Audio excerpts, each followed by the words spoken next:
ಸ್ವಯಂ ಟೈಮ್ಸ್ ಬಂಧುಗಳೇ, ನಾನು ವಸಂತ್ ಕುಮಾರ್. ಕಾರ್ಕಳ ತಾಲೂಕಿನ ಅತ್ತೂರು ಸಂತನಾರಾಯಣೇಶ್ವರ ಇಗರ್ಜಿಯ ಜಾತ್ರೆ, ಒಂದರ್ಥದಲ್ಲಿ ಅದು ಅತ್ತೂರು ಜಾತ್ರೆ ಅಂದರೆ ಪ್ರತೀತಿ. ಪ್ರತಿ ವರ್ಷ ಜನವರಿ ತಿಂಗಳಲ್ಲಿ ಆಗುವ ಈ ಜಾತ್ರೆಗೆ ಲಕ್ಷಾಂತರ ಮಂದಿ ಬರ್ತಾರೆ. ಈ ವರ್ಷ ಕೂಡ 2025ನೇ ಸಾಲಿನ ಜನವರಿ 25ರಿಂದ 30ರವರೆಗೆ ಅಂದರೆ 5 ದಿನಗಳ ಕಾಲ ಇಲ್ಲಿ ಬಹಳಷ್ಟು ದೊಡ್ಡ ಜಾತ್ರೆ ನಡೀತದೆ. ಈ ಜಾತ್ರೆಗೆ ಮತ್ತೆ ಲಕ್ಷಾಂತರ ಮಂದಿ ಭಕ್ತಾದಿಗಳು ಇಲ್ಲಿಗೆ ಬರ್ತಾರೆ. ಈಗ ಇಲ್ಲಿ ಯಾಕಂದರೆ ಲಕ್ಷಾಂತರ ಮಂದಿ ಬರುವ ಸಂದರ್ಭದಲ್ಲಿ ಇಲ್ಲಿ ಒಂದಷ್ಟು 300-400ಕ್ಕಿಂತ ಮೇಲಿನ ಸ್ಟಾಲ್ಗಳು ಜನರಿಗೆ ಸೇವೆ ನೀಡುತ್ತವೆ. ಆ ಸಂದರ್ಭದಲ್ಲಿ ಅಂಗಡಿಗಳಿಂದ ಬರುವ ತ್ಯಾಜ್ಯ ಇರ್ಬೋದು, ಜೊತೆಗೆ ಅಲ್ಲಿ ಏನೆಲ್ಲ ವ್ಯವಸ್ಥೆಗಳನ್ನು ಕಲ್ಪಿಸಬೇಕು, ಇದೆಲ್ಲವೂ ಕೂಡ ನಿಟ್ಟೆ ಗ್ರಾಮ ಪಂಚಾಯತ್ ವ್ಯಾಪ್ತಿಗೆ ಒಳಪಡ್ತದೆ. ಯಾಕಂದರೆ ಅತ್ತೂರು ಇರೋದೇ ನಿಟ್ಟೆ ಗ್ರಾಮ ಪಂಚಾಯತ್ ವ್ಯಾಪ್ತಿಯಲ್ಲಿ. ಹಾಗಾಗಿ ನಾವು ಅಲ್ಲಿ ಈ ವರ್ಷದ ಜಾತ್ರೆಯಲ್ಲಿ ಏನೆಲ್ಲ ವ್ಯವಸ್ಥೆಗಳನ್ನು ನಿಟ್ಟೆ ಗ್ರಾಮ ಪಂಚಾಯತ್ ಕಲ್ಪಿಸಿದೆ, ಜೊತೆಗೆ ಅಲ್ಲಿ ಬರುವ ಸ್ಟಾಲ್ಗಳು ಎಷ್ಟು, ಏನೆಲ್ಲ ವ್ಯವಸ್ಥೆಗಳನ್ನು ನೀಡಲಾಗಿದೆ ಅವರಿಗೆ, ಇದರ ಮಾಹಿತಿಯನ್ನು ನಾವು ನಿಟ್ಟೆ ಗ್ರಾಮ ಪಂಚಾಯತ್ ಅಭಿವೃದ್ಧಿ ಅಧಿಕಾರಿಯಾದ ಆನಂದ್ ವಾರ್ತಿ ಅವರಲ್ಲಿ ಕೇಳೋಣ. ಇದು ಸ್ವಯಂ ಟೈಮ್ಸ್ ವಿಶೇಷ. ನಮಸ್ಕಾರ. ನಮಸ್ತೆ. ಈಗ ನಾಡಿದ್ದು ಅಂದರೆ ಜನವರಿ ತಿಂಗಳು 25ರಿಂದ 30ರವರೆಗೆ ನಿಮ್ಮ ಗ್ರಾಮ ಪಂಚಾಯತ್ ವ್ಯಾಪ್ತಿಯಲ್ಲಿ ಭಾಳಷ್ಟು ದೊಡ್ಡ ಜಾತ್ರೆ ನಡೀತದೆ.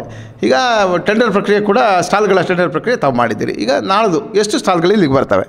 ನಾಡ್ದು ಅತ್ತೂರು ಜಾತ್ರೆ 26ನೇ ತಾರೀಕಿಂದ ಸುಮಾರು 476 ಸ್ಟಾಲ್ಗಳು ನಮ್ಮಲ್ಲಿ ಬರ್ತಾ ಇದ್ದಾವೆ ಒಟ್ಟಿಗೆ.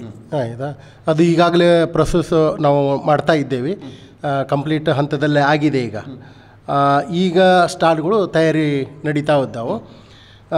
ಅಷ್ಟು ಸ್ಟಾಲ್ಗಳಿಗೆ ನಾವು ಟೆಂಡರ್ ಮುಖಾಂತರವಾಗಿ 19ನೇ ತಾರೀಕಿಗೆ ಅತ್ತೂರು ಶಾಲೆಯಲ್ಲೇ ಟೆಂಡರ್ ಮಾಡಿದ್ವಿ.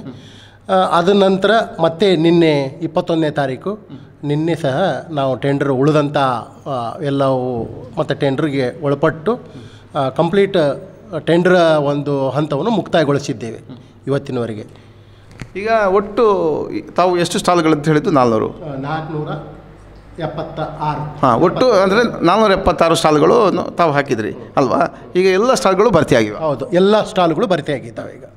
ಈಗ ಇನ್ನೂ ಕೆಲವರು ಸ್ಟಾಲ್ ಕೇಳಿದರೆ ತಾವು ಏನು ವ್ಯವಸ್ಥೆ ಕಲ್ಪಿಸಲಿಕ್ಕೆ ಇಚ್ಛೆ ಪಡ್ತೀರಾ? ಇಲ್ಲ, ಈಗ ಸ್ಟಾಲ್ ಎಲ್ಲ ಈಗ ನಂಬರ್ ಹಾಕಿದ್ದು ಕಂಪ್ಲೀಟ್ ಎಲ್ಲ ಮುಗಿದಿದ್ದಾವೆ. ಅದರ ನಂತರ ಕೋಲ್ ಪಿ ಸಿ ಎಲ್ ಎಮ್ ಅಂತೇಳಿ ಅತ್ತೂರು ದ್ವಾರದಿಂದ ಹಿಡಿದು ಏನು ನಂಬರ್ ಹಾಕಿದ್ದೇವೆ ಅಲ್ಲಿ ಮಾತ್ರ ಅದಕ್ಕೂ ಸಹಿತ ನಾವು ಎಲಮ್ ಮುಖಾಂತರವಾಗಿ ಅದನ್ನು ಸಹಿತ ನಿನ್ನೆ ಕೋಲ್ ಪೀಸ್ ಎಲಮ್ ಅಂತೇಳಿ ಅದನ್ನು ಮಾಡಿ ಆಗಿದೆ 2 ಬದಿಯಲ್ಲೂ ಸಹಿತ. ಹಾಗಾಗಿ ಯಾವುದು ಸಹಿತ ಸ್ಟಾಲ್ಗಳು ಬಾಕಿ ಇಲ್ಲ, ನಮ್ಮಲ್ಲೇ ಕಂಪ್ಲೀಟ್ ಎಲ್ಲ ಮುಗಿಸ್ಕೊಟ್ಟಿದ್ದೇವೆ. 2024ನೇ ಸಾಲಲ್ಲಿ ಎಷ್ಟು ಸ್ಟಾಲ್ ಇತ್ತು? 417 ಸ್ಟಾಲ್ಗಳು ಇದ್ದವು. ಈ ವರ್ಷ ಒಂದು 59 ಸ್ಟಾಲ್ವರೆಗೆ ಹೆಚ್ಚಾಗಿದೆ. 76. ಹೌದು. ಭಾಳಷ್ಟು. ಹಾಗಾದರೆ ಕಳೆದ ವರ್ಷಕ್ಕಿಂತ ಕೂಡ ಈ ವರ್ಷ 59 ಸ್ಟಾಲ್ ಜಾಸ್ತಿ ಆಗಿದೆ. ಹೌದೌದು, ಈ ವರ್ಷ ಜಾಸ್ತಿ ಆಗಿದೆ. ಅಮೌಂಟು ಸಹಿತ ಈ ವರ್ಷ ಜಾಸ್ತಿ ಆಗಿದೆ.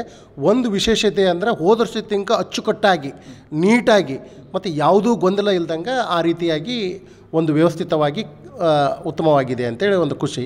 ಹೋದ ವರ್ಷಕ್ಕಿಂತ ಸಹಿತ ಅನುದಾನವೂ ಸಹಿತ ಜಾಸ್ತಿ ಮತ್ತು ಹೊಸ ಜನ ಎಲ್ಲ ಬಂದು ಹಾಕಿದ್ದಾರೆ. ಒಬ್ಬರೇ ಹಾಕೋದು ಅಥವಾ ಒಬ್ಬರೇ ಒಂದು ಇದು ಮಾಡ್ಕೊಳೋದು ಅಂಥದ್ದಿಲ್ಲ. ಎಲ್ಲ ಹೊಸ ಮಕ್ಕಳುಗಳು ಬಂದಿದ್ದಾರೆ. ಎಲ್ಲರಿಗೂ ಸಹಿತ ಸಮಾನತೆಯಿಂದ ನಾವು ಹಂಚಿಕೊಟ್ಟಂಗೆ ಆಗಿದೆ ಅಂತೇಳಿ ನನಗೆ ಸಂತೋಷ ಆಗ್ತಾ ಇದೆ. ನೋಡಿ, ಈಗ ಭಾಳಷ್ಟು ಮಾಹಿತಿ ತಾವು ಕೊಟ್ಟರೆ. ಈಗ 476 ಸ್ಟಾಲ್ಗಳು ಬರ್ತವೆ, ಜೊತೆಗೆ ಲಕ್ಷಾಂತರ ಮಂದಿ ಜನ ಬರ್ತಾರೆ. ಈಗ ಎಲ್ಲ ಕಡೆ ಸಮಸ್ಯೆ ಅಂತ ಕೇಳಿದ್ರೆ ತ್ಯಾಜ್ಯದ್ದು. ಯಾಕಂದರೆ ಅಲ್ಲಿ ಏನು ಆಹಾರ ಸಾಮಗ್ರಿಗಳು ತಗೊಳ್ತಾರೆ, ಆಹಾರ ತಗೊಳ್ಳುವಾಗ ಅದರ ಪೊಟ್ಟಣಗಳಿರ್ತವೆ, ಆಮೇಲೆ ಈ ಗ್ಲಾಸ್ಗಳು, ಪ್ಲಾಸ್ಟಿಕ್ಗಳಿರ್ತವೆ. ಇದಕ್ಕೆಲ್ಲ ಒಂದು ವ್ಯವಸ್ಥೆ ಮಾಡಬೇಕು, ಯಾಕಂದರೆ ಇದು ದೊಡ್ಡ ವ್ಯವಸ್ಥೆ ತ್ಯಾಜ್ಯ ತೆಗೆಯುವಂಥದ್ದು. ಈಗ ಇದನ್ನು ನಿಭಾವನೆ ಮಾಡುವ ನಿಟ್ಟಿನಲ್ಲಿ ತಾವು ಏನು ಕ್ರಮ ಕೈಗೊಳ್ತೀರಿ? ಈಗಾಗಲೇ ಪ್ರತಿ ವರ್ಷದ ಹಾಗೆ ಟೆಂಡರ್ ಕರಿತಾ ಇದ್ದೇವೆ. ಹೋದ ವರ್ಷ ಅದರ ಟೆಂಡರ್ ಮಾಡಲಿಲ್ಲ. ಈ ವರ್ಷ ಸಹಿತ ಅದನ್ನು ಕಾಪು ಮತ್ತು ಕುಂದಾಪುರದಿಂದೆಲ್ಲ ಅದನ್ನು ಟೆಂಡರ್ ವಹಿಸ್ಕೊಂಡಿದ್ದಾರೆ, ಅವ್ರಿಗಾಗಿದೆ. ಹಸೆ ಕಸ ಮತ್ತು ಒಣ ಕಸ ಕಂಪ್ಲೀಟ್ ಬೇರೆ ಬೇರೆ ವಿಂಗಡಣೆ ಮಾಡೋಂಥದ್ದು. ಅಂಗಡಿಗಳಿಗೆ ಮೊನ್ನೆ ಹೇಳುವಾಗ ಮಾಹಿತಿ ಕೊಟ್ಟಿದ್ದೇವೆ, ನಿಮ್ಮ ಹಸೆ ಕಸ ಮತ್ತು ಒಣ ಕಸವನ್ನು ಸಂಪೂರ್ಣ ಡಿವೈಡ್ ಮಾಡಿ ತೆಗೆದು ಚೀಲದಲ್ಲಿ ತುಂಬಿಡಬೇಕು. ಆವಾಗ ನೀಟಾಗಿ ಇಡೀ ಇದು ಜಾತ್ರೆ ಅಚ್ಚುಕಟ್ಟಾಗಿ ಮಾಡಲಿಕ್ಕೆ ಅವಕಾಶ ಆಗ್ತದೆ ಅನ್ನೋ ಉದ್ದೇಶದಿಂದ ಅವರಿಗೆ ಮಾಹಿತಿಯನ್ನು ಸಹಿತ ಟೆಂಡರ್ ಏನು ನಾವು ಕೊಡ್ತಾ ಇದ್ವಿ ಆ ಸಮಯದಲ್ಲೇ ಮಾಡಿದ್ದೇವೆ. ಅದನ್ನು ಟೆಂಡರು ಸಹಿತ ಪ್ರಕ್ರಿಯೆ ಕಂಪ್ಲೀಟ್ ಮುಗಿದಿದೆ. ನಮ್ಮದು 12 ಐಟಮ್ ಇದೆ. ಎಲ್ಲ ಐಟಮ್ಗಳು ನೀರು ಸಿಂಪರಣೆ, ಇದು ದಾರಿ ದೀಪದ್ದಾಗಿರ್ಬೋದು, ಹುಲ್ ಕಟ್ಟಿಂಗ್ ಆಗಿರ್ಬೋದು, ಒಣ ಕಸ ಮತ್ತು ಹಸೆ ಕಸ ಆಗಿರ್ಬೋದು, ಟೀ ಕಾಫಿ ಅದರದ್ದು ವ್ಯವಸ್ಥೆ. ಅವತ್ತೇನು ಟೆಂಡರ್ ದಿನ ಏನು 400 ಜನ ಬಂದಿತ್ತು ಅವ್ರಿಗೆ ವ್ಯವಸ್ಥೆ ಆಗಿದ್ದು ಅದು ಟೆಂಡರು. ಆಮೇಲೆ ಸ್ವಚ್ಛತೆ ಶೌಚಾಲಯಗಳು ಇದ್ದಾವೆ ಒಂದು 3-4 ಅಂತಲ್ಲೇ ಬೇರೆ ಬೇರೆ ಭಾಗದಲ್ಲಿ ಅದನ್ನು ಸಹಿತ ಸ್ವಚ್ಛತೆಗೆ ಅದನ್ನು ಆಗಿದೆ. ಮತ್ತು ಗ್ರಾಮ ಪಂಚಾಯತಿ ಸ್ಟಾಲ್ಗಳು, ಪೊಲೀಸ್ ಇಲಾಖೆ, ಪಂಚಾಯತಿ ಸ್ಟಾಲು, ಆಮೇಲೆ ಆರೋಗ್ಯ ಇಲಾಖೆ ಸ್ಟಾಲ್ಗಳು ಅವಕ್ಕೂ ಸಹಿತ ಶಾಮಿಯಾನ ಚೇನ್ ಕುರ್ಚಿಗಳನ್ನು ವ್ಯವಸ್ಥೆ, ನೀರು ಕುಡಿಲಿಕ್ಕೆ ವ್ಯವಸ್ಥೆ, ನೀರಿನ ವ್ಯವಸ್ಥೆ ಸಹಿತ ಮಾಡ್ತಾ ಇದ್ದೇವೆ. ಆಮೇಲೆ ಟ್ಯಾಂಕರಿಂದ ನೀರು ದಾರಿಗೆ ಜನರಿಗೆ ಡಸ್ಟ್ ಆಗಬಾರ್ದು ಅನ್ನೋ ಉದ್ದೇಶದಿಂದ, ಧೂಳು ಬರಬಾರ್ದು ಅಂತೇಳಿ ಅವರಿಗೆ ನೀರಿಂದು ರೋಡಿಗೆ ನೀರು ಹೊಡೆಯೋಂಥದ್ದಾಗಿರ್ಬೋದು, ಸಿಂಪಡಣೆ ಮಾಡೋಂಥದ್ದು.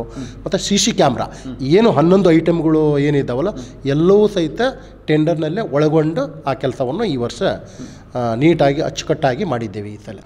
ನೋಡಿ, ಈಗ ಒಂದು ಗಂಭೀರವಾಗಿ ನಾವು ಗಮನಿಸಬೇಕಾದ ಅಂಶ ಏನು ಅಂತ ಕೇಳಿದ್ರೆ, ದೊಡ್ಡ ಜಾತ್ರೆ ಆಗುವಾಗ ಒಂದಷ್ಟು ಪಿಕ್ ಪಾಕೆಟರ್ಸ್ ಬರ್ತಾರೆ.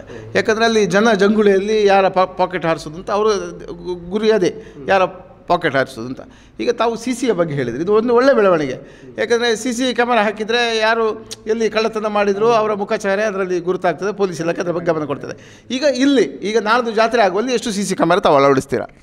ಸುಮಾರು ಈಗ ಪೊಲೀಸ್ ಇಲಾಖೆಯ ಪ್ರಕಾರ ವರ್ಷ ಹೇಗೆ ನಿಯಮ ಪ್ರಕಾರ ಇದೆ ಅದೇ ಪ್ರಕಾರ ಸಂಪೂರ್ಣ CD ಮಾಡೋದಾಗಿರ್ಬೋದು, ಎಲ್ಲೆಲ್ಲೇ ಹೆಚ್ಚು ಜನ ಗೊಂದಲ ಆಗ್ತೈತಿ, ಎಲ್ಲೇ ಏನು ಅವಘಡನ ಆಗ್ತಾವು ಅಂಥ ಸಂದರ್ಭದಲ್ಲೇ ಬೆಳಕು ಮತ್ತು CC ಕ್ಯಾಮ್ರಾದ ವ್ಯವಸ್ಥೆ ಒಂದು 15ರಿಂದ 20 ಭಾಗದಲ್ಲೇ ನಾವು ಅದನ್ನು ವ್ಯವಸ್ಥೆ ಮಾಡ್ತಾಯಿದ್ವಿ. ಅಂದರೆ ಪಾರ್ಕಿಂಗ್ ಮಾಡೋ ಸಂದರ್ಭದಲ್ಲಿ ವಾಹನಗಳು ಕಳುವಾಗಬಾರ್ದು, ಚೈನ್ ಪಾಕೆಟು ಮತ್ತು ಇವನ್ನೆಲ್ಲ ಕಳುವಾಗಂಥ ಸಂದರ್ಭ ಹೆಚ್ಚಿರೋದ್ರಿಂದ ಭಕ್ತಾದಿಗಳು ಜಾಸ್ತಿ ಬರ್ತಾ ಇದ್ದಾರೆ. ಸಿಕ್ಕಾಪಟ್ಟೆ ರಶ್ ಆಗಂಥ ಸಂದರ್ಭ ಇರ್ತಾವೆ, ಪ್ರತಿ ವರ್ಷವೂ ಹಾಗೇ ಇರ್ತದೆ. ಬಟ್ ಇಲ್ಲಿವರೆಗೆ ಯಾವುದು ಅಂಥವು ಆಗಿಲ್ಲ. ಇನ್ನೂ ಸಹಿತ ಭದ್ರತೆಗೆ ಮತ್ತು ಸುವ್ಯವಸ್ಥೆಗೆ ನಾವು ಹೆಚ್ಚು ಜಾಗೃತಿಯನ್ನು ವಹಿಸ್ಕೊಂಡು ಮತ್ತು ವಾಲಂಟಿಯರ್ನು ಜಾಸ್ತಿ ಜನಗಳನ್ನು ಬಿಟ್ಟಿದ್ದೇವೆ. ಸುಮಾರು 60ರಿಂದ 70 ಜನ ಅವರು ಪೊಲೀಸ್ ಇಲಾಖೆಯವರು ಮತ್ತು ನಮ್ಮ ಸಿಬ್ಬಂದಿಗಳಿಗೆ ಅದನ್ನು ನೋಡಿಕೊಳ್ಳಿಕ್ಕೆ ಅಂತ ವ್ಯವಸ್ಥೆಗಾಗಿ ಅವರಿಗೆ ಪಾಸಿನ ವ್ಯವಸ್ಥೆ ಹಾಗೆಲ್ಲ ನಾವು ಅಚ್ಚುಕಟ್ಟಾಗಿ ಮಾಡ್ಕೊಂಡಿದ್ದೇವೆ. ಮತ್ತು ಕಸಕ್ಕೆ ಸಂಬಂಧಪಟ್ಟಂಗೆ ಅವರು ಒಂದು 80 ಜನ ಇದ್ದಾರೆ. ರಾತ್ರಿ ಈ ಕಡೆ ಜಾತ್ರೆ ಮುಗಿತಾ ಇದ್ದಂಗೆ ಬೆಳಗ್ಗೆನ 2-2ವರೆಗೆ ಸ್ಟಾರ್ಟ್ ಮಾಡಬೇಕಾಗ್ತೈತಿ ಸ್ವಚ್ಛತೆಗೆ. ಬೆಳಗ್ಗೆವರೆಗಿನ ಸ್ವಚ್ಛತೆನೇ ಆಗ್ತೈತಿ, ಹಸಿ ಕಸ ಮತ್ತು ಒಣ ಕಸ ಅಂಥೇಳಿ ಅದನ್ನು ಸಹಿತ ಮತ್ತು ನೋಡ್ಕೊಳ್ಳಿಕ್ಕೆ ಜನಗಳನ್ನು ಮಾಡ್ತಿದ್ದೆ. ನಮ್ಮದು ಸಮಿತಿಯಲ್ಲಿ 2-3 ಬಾರಿ ಅದ್ರ ಬಗ್ಗೆ ಸಮಿತಿಯಲ್ಲಿ ವಹಿಸ್ಕೊಟ್ಟಿದ್ದೇವೆ. ಅಂದರೆ ಇಂತಿಂಥ ಟೀಮು ಇಂತಿಂಥದ್ದೆಲ್ಲ ವ್ಯವಸ್ಥೆ ಮಾಡಬೇಕು ಅಂಥೇಳಿ.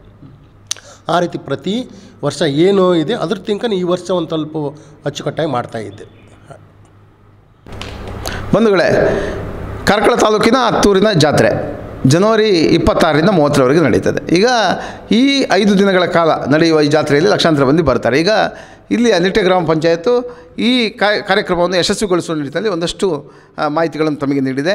ಏನೆಲ್ಲ ವ್ಯವಸ್ಥೆಗಳನ್ನು ಕಲ್ಪಿಸಲಾಗಿದೆ ಅದನ್ನು ಕೂಡ ನಮ್ಮ ಅಭಿವೃದ್ಧಿ ಅಧಿಕಾರಿಯಾದ ಆನಂದ್ ಭಾರತಿ ಅವರು ತಮಗೆ ಮಾಹಿತಿ ನೀಡಿದ್ದಾರೆ. ಈಗ ಅಲ್ಲಿ ಏನು ತ್ಯಾಜ್ಯದ ಸಮಸ್ಯೆ ಮತ್ತು ಪಿಕ್ ಪಾಕೆಟರ್ಸ್ ಸಮಸ್ಯೆ, ಈ 2 ಸಮಸ್ಯೆಗಳನ್ನು ನಿಭಾಯಿಸುವ ನಿಟ್ಟಿನಲ್ಲಿ ಸಂಪೂರ್ಣ ಪಂಚಾಯತ್ ಕೂಡ ತೊಡಗಿಸಿಕೊಂಡು ಪೊಲೀಸ್ ಇಲಾಖೆಯೊಂದಿಗೆ ತೊಡಗಿಸಿಕೊಳ್ತದೆ. ಇದೆಲ್ಲ ಕೂಡ ಜನರ ರಕ್ಷಣೆಗಾಗಿ, ಜೊತೆಗೆ ಜನರ ಸುವ್ಯವಸ್ಥೆಗಾಗಿ. ಹಾಗಾಗಿ ನಾಳೆ ದಿನ 5 ದಿನಗಳ ಕಾಲ ನಡೆಯುವ ಜಾತ್ರೆ ಕೂಡ ಸಮರ್ಪಕವಾಗಿ ನಡೀಲಿ, ಸುಸೂತ್ರವಾಗಿ ನಡೀಲಿ ಹೇಳುವ ಆರೈಕೆ ನಮ್ಮದು. ಇದು ಇಂದಿನ ಸ್ವಯಂ ಟೈಮ್ಸ್ ವಿಶೇಷ. ಕ್ರೈಸ್ಟ್ ಕಿಂಗ್ ವಿದ್ಯಾಸಂಸ್ಥೆ ಕಾರ್ಕಳ ನಿಮ್ಮ ಮಕ್ಕಳ ಭವಿಷ್ಯಕ್ಕಾಗಿ ಒಂದು ಉತ್ತಮ ಆಯ್ಕೆ. ದಾಖಲಾತಿ ಈಗಾಗಲೇ ಪ್ರಾರಂಭಗೊಂಡಿದೆ. ಈ ಕೂಡಲೇ ಸಂಪರ್ಕಿಸಿ.